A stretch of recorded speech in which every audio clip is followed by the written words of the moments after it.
તો આરોગ્ય કર્મચારીઓના આંદોલન વચ્ચે સરકાર એક્શન મોડમાં છે। ગુજરાત સ્ટેટ કંટ્રોલ રૂમ દ્વારા આદેશ આપવામાં આવ્યા છે। આંદોલનકારીઓને જરૂર પડે તો ડિટેન કરવા આદેશ કરવામાં આવ્યા છે। આજે આરોગ્ય કર્મચારીઓ જવાના છે ગાંધીનગર। સીએમને આવેદનપત્ર આપવા માટે જવાના છે ગાંધીનગર।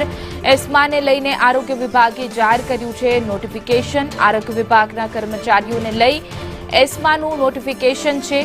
આવશ્યક સેવાઓ પર એસ્મા કરવામાં આવે લાગુ। જો આરોગ્ય સેવાને પણ આવશ્યક સેવાઓમાં આવરી લેવાય તેવી માંગ છે, પરંતુ હવે સરકાર પણ એક્શન મોડમાં જોવા મળી રહી છે।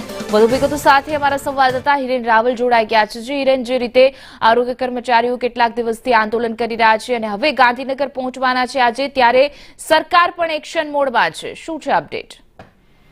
ગુજરાત રાજ્ય કર્મચારી મહાસંઘ એટલે કે જે પંચાયત હસ્તકના આરોગ્ય કર્મચારીઓ છે એમની કેટલીક પડતર માંગણીઓ છે।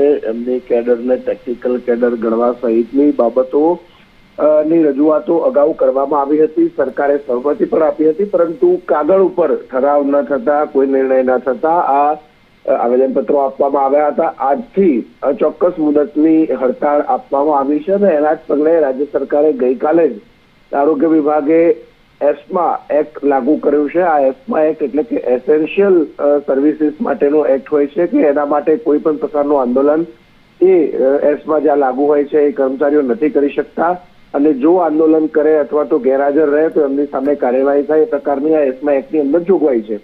આ ઉપરાંત ડીજીપી કચેરીથી સ્ટેટ કંટ્રોલ રૂમ તરફથી સૂચના તમામ જિલ્લાઓને આપવામાં આવી છે કે આ પંચાયત હસ્તકના આરોગ્ય કર્મચારીઓ છે કે ગાંધીનગર ન પહોંચે એ પ્રકારની વ્યવસ્થા જે તે જિલ્લાઓએ કરવાની રહેશે, કે ત્યાં જ એમને ડિટેન કરવામાં આવે।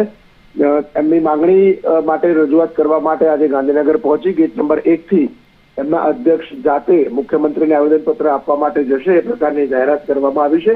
એના પગલે સરકારે આ પગલાં લીધા છે। વિધાનસભાનું સત્ર ચાલુ હોવાના કારણે અન્ય કોઈ સ્થિતિ ન બને એટલા માટે ગઈકાલે મોડી સાંજે એસ્મા એક્ટ પણ અમલમાં લગાવવામાં આવ્યો છે। આ ઉપરાંત પોલીસને પણ સમગ્ર રાજ્યની અંદર આ અંગે સતર્ક રહેવા સૂચના અપાઈ છે। જી હિરેન, સમગ્ર માહિતી બદલ આપનો આભાર।